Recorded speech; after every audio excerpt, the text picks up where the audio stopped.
was gonna go over here. Let me guess, it's dead battery again? Yeah, it's dead battery. It's dead battery. Snap on. Excited or? Hell yeah. First step. Get that sucker planted in here. Oh damn, this is a hunk of bullshit, bro. Look at this crap. Yeah, should've got an EG. Can't afford it. Why I told you it's $2,500 for a single cam. How much you pay for this? 8. Yeah, I'd have bought this too. I would have dealt with the OBD0 bullshit and to pay the price of what EGs and stuff cost nowadays in the market, right? Yeah, all cleared. Make sure TPS is cleared. Yes, sir. Got a leaf back there. Shit, boy. If you tilt the engine back, or actually, you know what? Take off the oil cap. Maybe take off the manifold. Nah, too much work. Oh, dude, I can't get the fucking oil cap off. Oh yeah, why are you doing the oil so dirty?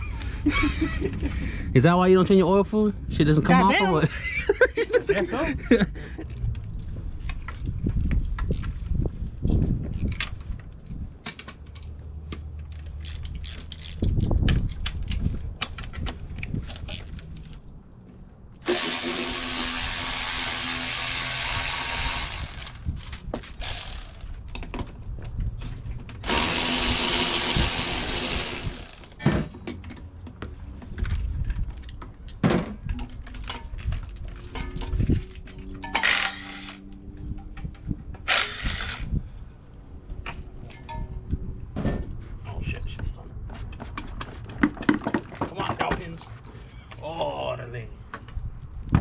Oh, it has a leg, so move it that way a little bit.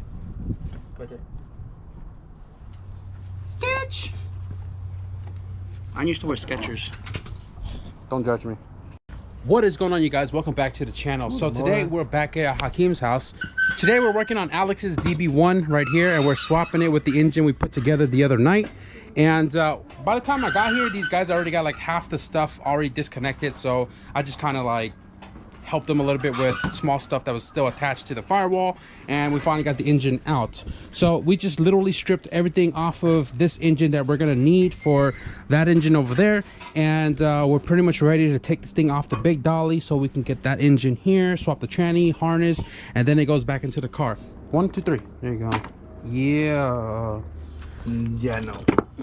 That's what I did right there.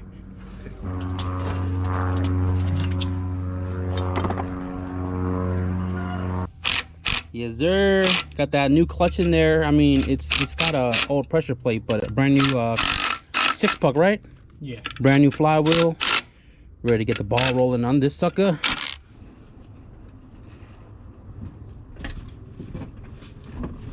Hold on. Should I move the speed sensor? Yeah, tack it back up. Yes, sir. Go ahead. Oh, this sounds good. That sounds good. Going down. Go ahead. Going down tonight. The wood's gonna hit the dolly. Oh, and you're hitting. No, we're good. We're good. Oh, I could put this out right now, and we can move the wood. I can take this one out of the way. Yeah, yeah. Okay. Tonight it goes down.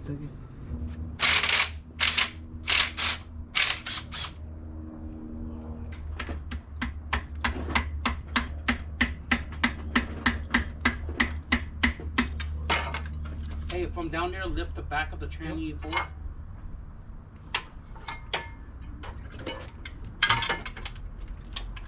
Half shaft is on, headers are on, shift linkage is on, T-bracket is bolted and secured. Bottom of the T-bracket, bottom of the transmission bolts are on. And that's about it, right? Under here? Yeah. The pan is tight, right, Alex? You never lose it or you tighten it? So you gotta do the I never checked it. So you gotta do the traction bar now. Okay. And then axle stuff. Okay. Quick little update, guys. We kind of plowed through this, 3 hands on deck, and we're just trying to knock it out quick. So engine is 100% secured into the car. All suspension components installed. The traction bar is installed as an innovative unit for the DA. The only thing we need to do left right now is distributor. Now he doesn't have a VTEC distributor. We're going to be using the Ellis distributor, and we're just going to cut the leg on it. We've used it like that before. We've tuned with it. It actually goes into 16 degrees when you time it, although I did forget my timing gun. But we're going to use an OBD1 Ellis distributor on a VTEC engine, and the rest is just fluids, oil, transmission, water, and water wetter, and then we'll get ready for the first startup.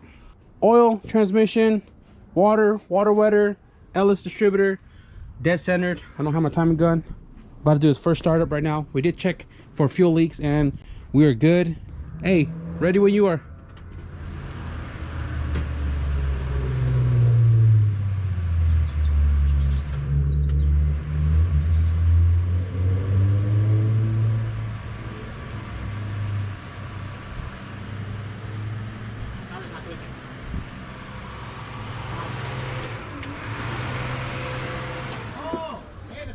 Little 210, the little screws on the fuse box? I tightened them.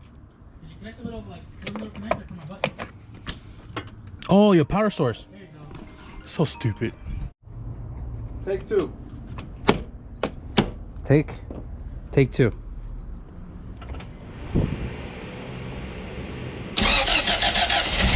Oh, first shot.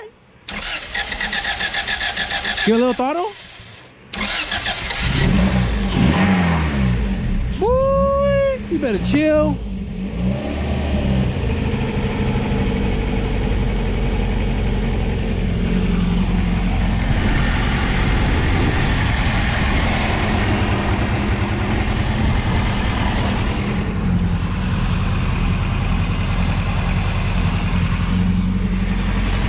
Damn. Okay. Okay.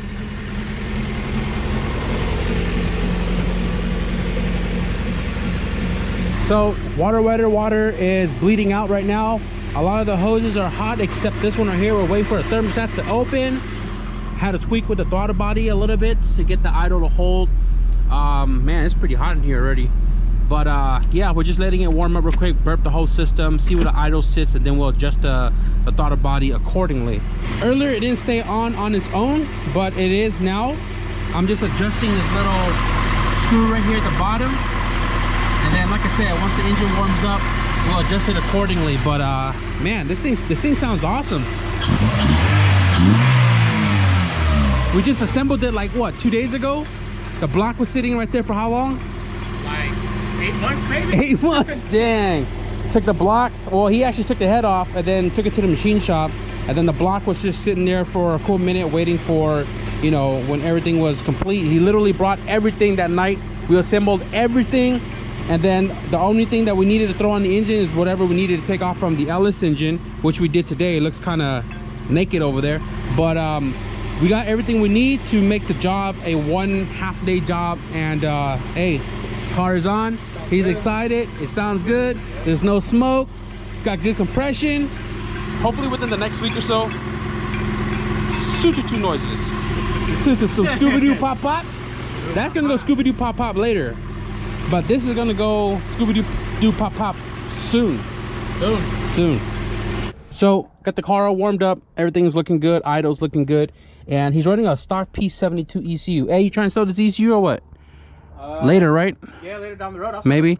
Anybody want a P72 version OBD1 ECU, let me know. Instagram in the description below. DM me and we'll get you guys linked up. So right now he's using a stock P72 ECU to run obviously a stock P72 GSR engine, and we're just using this for now. Next week, probably gonna we might turbo it. Probably not next week because we got to get prepped for track. But we're gonna be boosting this car, and he's gonna be using a chip ECU right here. So right now I'm gonna wire VTEC because that's the only wire that we need, the only thing we need to, you know, run into the engine. Everything else like the O2 sensor, NOx sensor, VTEC pressure switch, all that stuff we don't need it. We can eliminate off the ECU except VTEC pressure, which I'm about to bypass right now. So I know these pins kind of by heart. If you guys don't, look it up online. And VTEC wire is A4. So I'm looking at the ECU plug, A1, 2, 3, 4. 4 is purple. Purple goes into the plug. I pull the purple wire right here. This is going to go to the engine bay, to the VTEC solenoid.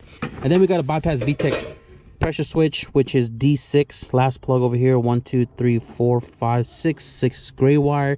Gray wire goes into this plug, and then over here we have the gray wire right there. So to bypass VTEC pressure switch, you take the VTEC pressure switch wire and you bridge it into the VTEC wire, and then that's pretty much gonna bypass the VTEC pressure switch by robbing the signal off of that guy.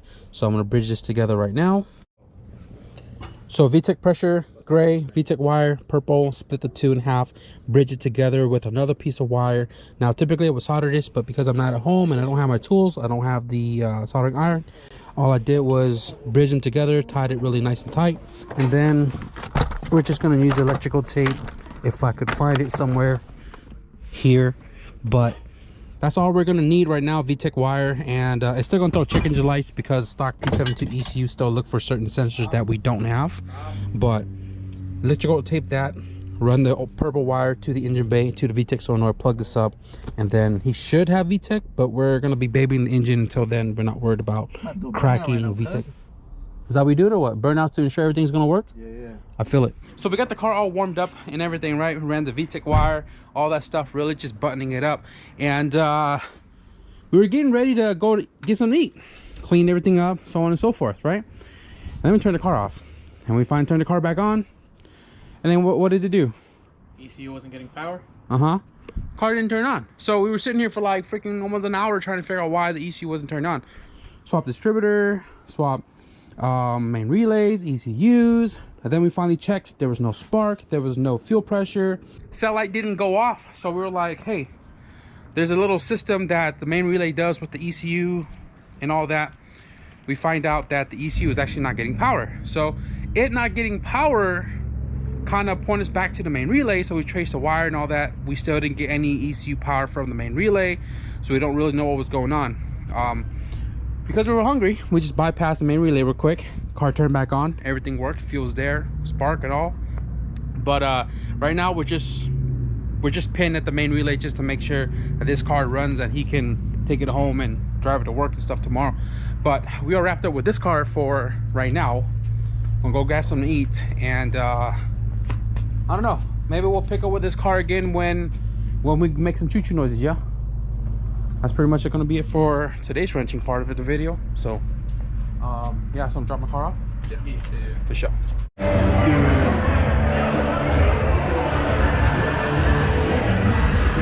One more time.